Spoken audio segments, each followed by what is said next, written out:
आय-टीमध्ये कामाला आहे म्हणजे भावाचा विषय सेट आहे असंच गणित आपल्याकडे होतं. त्यानुसार लाखोंचे पगार, सगळ्या सोयीसुविधा आणि लाईफ सेट वाटायची. पण आजचं चित्र वेगळं आहे. 2026च्या फक्त पहिल्या 3 महिन्यांमध्ये जगभरातील 95 मोठ्या कंपन्यांनी 73,000 पेक्षा जास्त कर्मचाऱ्यांना घरचा रस्ता दाखवलाय. बरं, फ्रेशर असो की 10 वर्ष एक्सपिरियन्स असलेला, अचानक एक ईमेल येतो आणि धडाधड उडवलं जातं. जे आय-टी सेक्टरला एकेकाळी सोन्याचं अंड देणारी कोंबडी म्हटलं जायचं किंवा सर्वाधिक नोकऱ्या देणारं क्षेत्र म्हटलं जायचं, तिथे आज नोकऱ्यांचं ग्रहण का लागलंय? फक्त आर्टिफिशियल इंटेलिजन्स एवढंच याचं उत्तर आहे का, की यामध्ये आपल्या पण काही चुका दडल्यात? खरंच आय-टीवाल्यांचे जॉब्स धोक्यात आहेत का? सगळ्या विषयावरती चर्चा करूयात आजच्या व्हिडिओमधून. नमस्कार, मी शुभम गोरे आणि तुम्ही पाहताय लगाव बत्ती. खरं तर भारताला सर्वात मोठा धक्का बसला तो ओरॅकलची न्यूज आल्यानंतर. ओरॅकलने भारतातून सुमारे 12,000 कर्मचाऱ्यांना अचानक कमी केलं. इतकंच नाही तर ॲमेझॉनने 16,000 लोकांना, आता तर मेटाने सुद्धा 8,000 कर्मचाऱ्यांना कमी करण्याच्या तयारीत आहेत.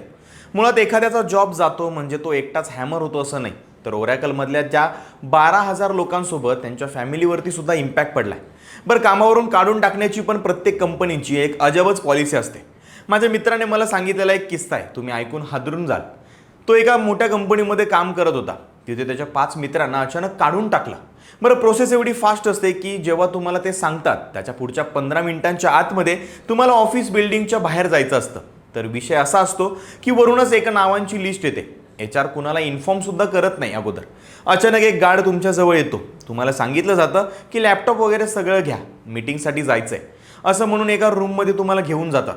तिथे लॅपटॉप, ID सगळं जमा केलं जातं आणि तोच गार्ड तुम्हाला गेटपर्यंत सोडायला सुद्धा येतो.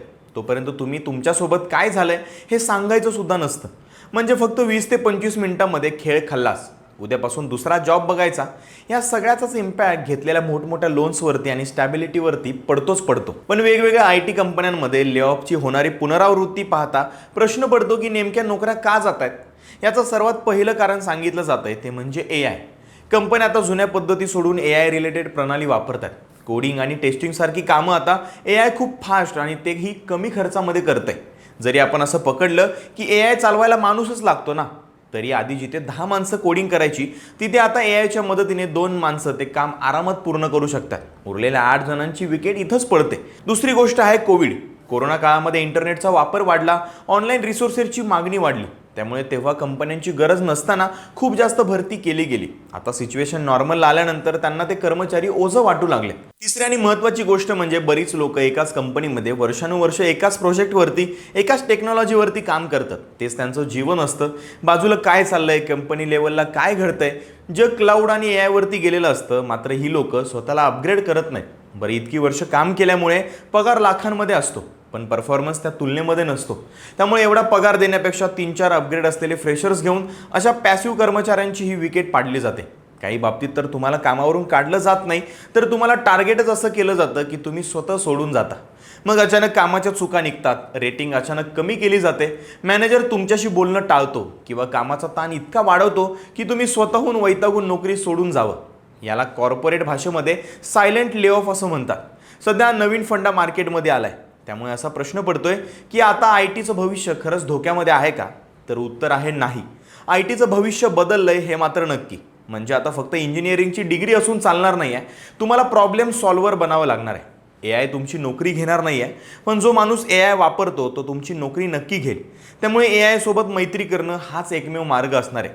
त्यामुळे जर टिकून राहायचं असेल तर दर 2-3 वर्षांनी तुमचं स्किल अपडेट करा.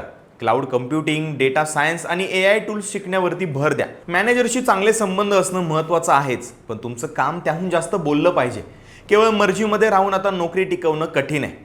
नुसतंच कंपनीच्या कामात न अडकता बाहेरच्या जगाशी, इतर कंपन्यांच्या लोकांशी संपर्कामध्ये राहा. लिंक्डइन वापरा.